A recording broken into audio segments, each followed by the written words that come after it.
JAC vice chairman తామసిరెడ్డి గారు నమస్కారం అండి. నమస్కారం సార్. తామసిరెడ్డి గారు, గతంలో కూడా సమ్మె నోటీసులు ఇచ్చారు. ఇప్పుడు ప్రభుత్వం ఇచ్చిన హామీలు, అప్పుడు ప్రభుత్వం ఇచ్చిన హామీలు ఏమయ్యాయి? ఈసారి సమ్మె విషయంలో మీ పట్టుదల ఎంతవరకు ఉంది తామసిరెడ్డి గారు? గతంలో ఏంటంటే ఆ కేసీఆర్ గారు ప్రభుత్వం ఏం చేయలేదని చెప్పి వాళ్ళు మేనిఫెస్టోలో పెట్టడం జరిగింది. ఆనాడేమో ఆ ప్రభుత్వం అన్ని చేస్తా అని చెప్పి సమ్మె చేసి సమ్మె తర్వాత కూడా ముందుకేసినప్పటికీ కేసీఆర్ గారు అసెంబ్లీలో బిల్లు పెట్టి తర్వాత గవర్నర్ తోటి ఆమోదం పొందిన తర్వాత అపాయింటెడ్ ఇవ్వడంలో జాప్యం అయిపోయింది. ఆ కోడ్ రావడం వల్ల శ్రీధర్ బాబు గారు కమిటీలో ఆనాడు కాంగ్రెస్ మేనిఫెస్టోలో పెట్టిండ్రు. ఆర్టీసీ ఉద్యోగులకి మాకు ఓట్లేసి మేము మా ప్రభుత్వాన్ని గెలిపిస్తే మేము ఆర్టీసీ ఉద్యోగులను ప్రభుత్వంలో విలీనం చేస్తాం, 2 PRCలు ఇస్తాం, ప్రభుత్వ ఉద్యోగులతో సమానంగా జీతభత్యాలు సర్వీస్ కండిషన్లు ఇస్తాం, ఆర్టీసీకి కొత్త బస్సులు మేమే కొని ఆధునీకరణ చేస్తాం, యూనియన్లను పునరుద్ధరణ చేస్తామని చెప్పి స్పష్టంగా పెట్టడం జరిగింది.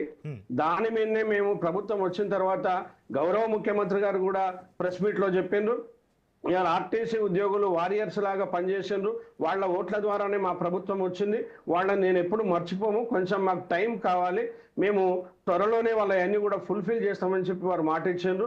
6 మాసాలు ఆగిన తర్వాత మేము స్టార్ట్ చేసినాం అడగడం. అప్పటి నుంచి ఎన్నిసార్లు అడిగినా, ఎన్ని ఉద్యమాలు చేసినా, శాంతియుత పోరాటాలు, అపాయింట్మెంట్ కానీ మిగతాయి కానీ మాకు దొరకలేదు.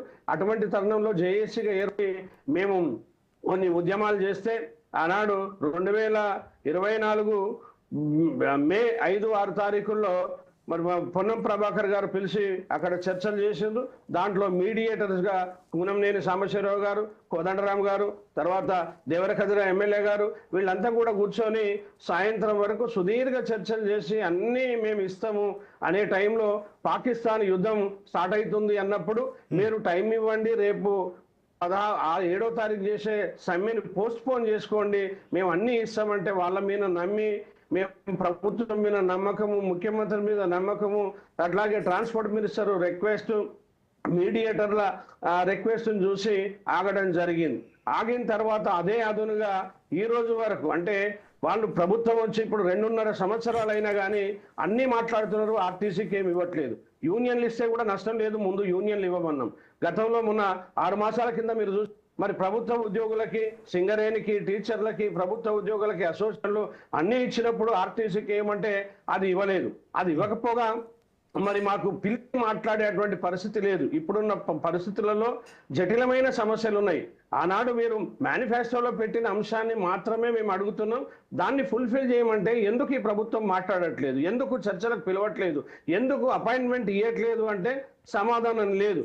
కాబట్టే మరి మళ్ళీ మేము సమ్మెకు పోవాలని చెప్పి మరి మొన్న 24వ తారీఖు నాడు గట్టిగా ఇందిరా పార్క్ దగ్గర ధర్నా చేసినాం. ఇందిరా పార్క్ నుంచి అసెంబ్లీకి కావాలనుకున్నప్పుడు దాదాపు 20,000 మంది మరి మొదటిసారి అంత పెద్ద మొత్తంలో కార్మికులు అగ్రహోదగ్గులై రావడం జరిగింది. పోలీసు వాళ్ళ ఇబ్బంది పెట్టి మమ్మల్ని అక్కడికి ముట్టడి కాకుండా చూడడం జరిగింది. దాని తదనంతరం సమ్మె నోటీస్ మరి మేము ఇవ్వడం జరిగింది. సమ్మె నోటీస్ ఇచ్చినప్పుడు కూడా ముఖ్యమంత్రి గారికి, ప్రభుత్వానికి విన్నపాలు చేస్తున్నాం మీడియా ద్వారా, మరి మీరు వెంటనే పిలవండి, సమ్మె నోటీస్ ఇవ్వాలనేది మా సంకల్పం కాదు, మీరు చేసిన పరిస్థితులే తీసుకొచ్చింది, ఇవాళ కావాలని ప్రభుత్వమే మమ్మల్ని సమ్మెలోకి నెట్టింది, యాజమాన్యమే ప్రభుత్వము. కారణం ఏంటంటే ఇక్కడ ప్రధానంగా మనం చూసినట్టుంటే మరి PRCలు డ్యూలు ఇస్తాయని పెండింగ్ ఉన్నాయి. రెండోది ప్రభుత్వం వచ్చిన తర్వాత చేస్తానని చేయకపోగా మొదటి బడ్జెట్ లో ₹1 కూడా పెట్టలేదు ఆర్టీసీకి. అట్లాగే మహాలక్ష్మి పథకాన్ని ఇంప్లిమెంట్ చేసిండ్రు. మహాలక్ష్మి పథకం చాలా ఇబ్బందికర పరిస్థితులలో 48 గంటల్లో ఆర్టీసీ ఉద్యోగులుగా ఎన్ని అవాంతరాలు, ఇబ్బందులు వచ్చినా కానీ 48 గంటల్లో సక్సెస్ చేయడం వలన వీళ్ళకి ఎనలేని మరి గౌరవం అనేది ప్రభుత్వానికి దక్కి